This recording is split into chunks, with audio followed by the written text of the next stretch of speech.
یه موقعی تصمیم گرفتم که نویسندگی رو به عنوان شغل تمام وقتم انتخاب کنم. از اون موقع فهمیدم که نوشتن فقط نشستن پشت لپتاپ و تایپ کردن نیست. توی این ویدیو میخوام بگم روتین واقعی من به عنوان یه نویسنده چیه.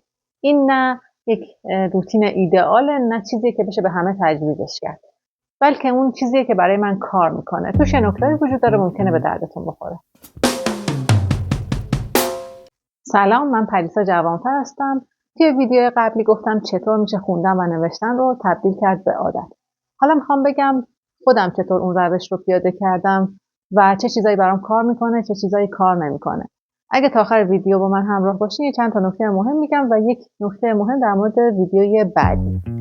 وقتی تصمیم گرفتم فقط نویسنده باشم، فهمیدم که اگر برای خودم ساعت کاری در نظر نگیرم، هیچ وقت نمیتونم به هیچ جا برسم. بنابراین اومدم مثل کارمند با خودم برخورد کردم. یعنی یه ساعت کاری با یک وظایف مشخص برای خودم تنظیم کردم.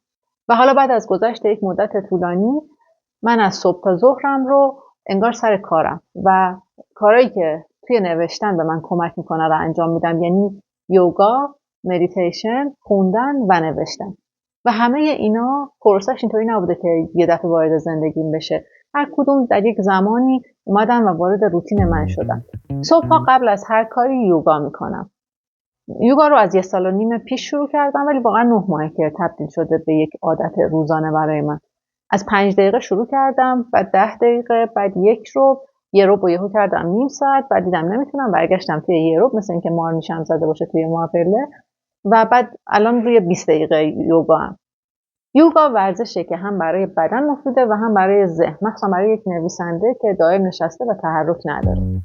بعد از یوگا مدیتیشن میکنم. مدیتیشن رو از سال 1400 شروع کردم با مدیتیشن های خیلی کوتاه 5 دقیقه 10 دقیقه و همون زمان هم خیلی برام سخت بود که بشینم و هیچ کاری نکنم. 5 دقیقه 10 دقیقه زمانی نیست، ولی برای من انگار تعریف نشده بود. ولی خیلی زودتر از اون چیزی که فکر میکنم تبدیل شد به روتینم، که اصلا این خودش یکی از فواید مدیتیشنه.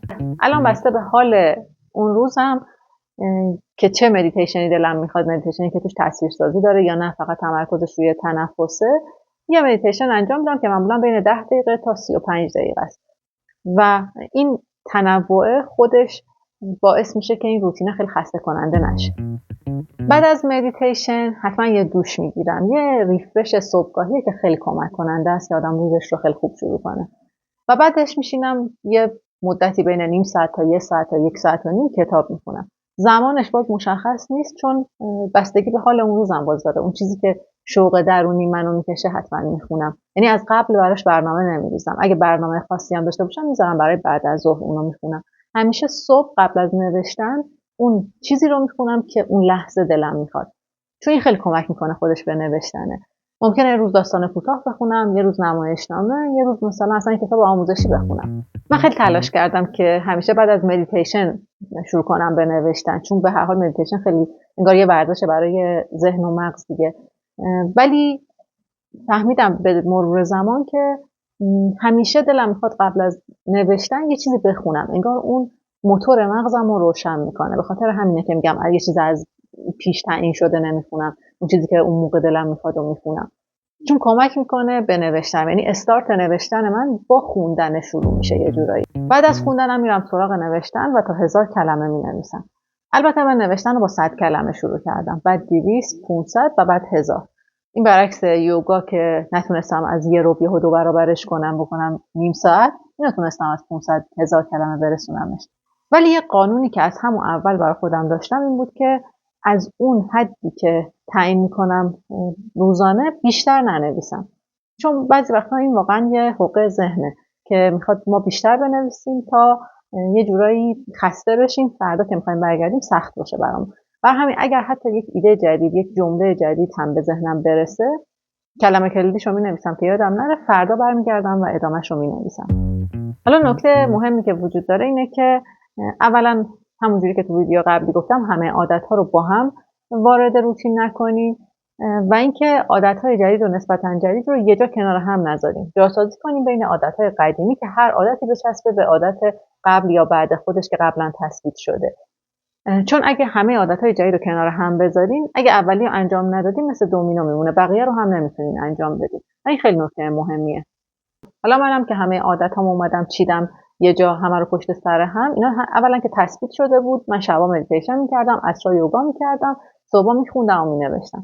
برای اینکه یه ساعت کاری منظم برای خودم داشته باشم و این کارا بین بقیه مسئولیت‌ها گم نشه، اومدم و یه جا جمعشون کردم.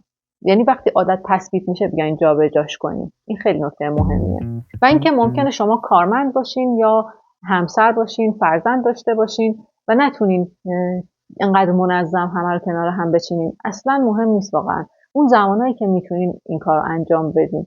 و یه کتابم اگه بخوام بهتون معرفی کنم، کتاب اتاقی از آن خود، تقریبا در مورد همینه که این نویسنده واقعا باید یک جایی برای خودش داشته باشه و به نظرم جالب خوندنش. یه سری کتابم هست چگونه مینویسم که میاد هم روش‌های نوشتن نویسنده ها رو میگه، همین که بعضیاشون یه سری از این روتینایی که دارن و در موردش صحبت کردن، اونم ممکنه براتون مفید باشه. قبل از اینکه این ویدیو رو تموم کنیم میخوام بگم که توی ویدیوی بعدی قراره در مورد تحلیل داستان صحبت کنیم و داستان کوتاه همسایه ها از ریموند کارور رو با هم تحلیل کنیم. گفتم بهتون اطلاع بدم که اگه میخواین ویدیو براتون جذاب‌تر باشه و همراه باشین با اون ویدیو، قبلش داستان رو بخونیم. و در نهایت هم ممنونم که تا اینجای ویدیو با من همراه بودین. اگه این ویدیو رو دوست داشتین لایک کنین و برای دوستای نویسنده‌تون بفرستین. تو ویدیو بعدی میبینمتون. تا اون موقع مواظب خودتون باشین.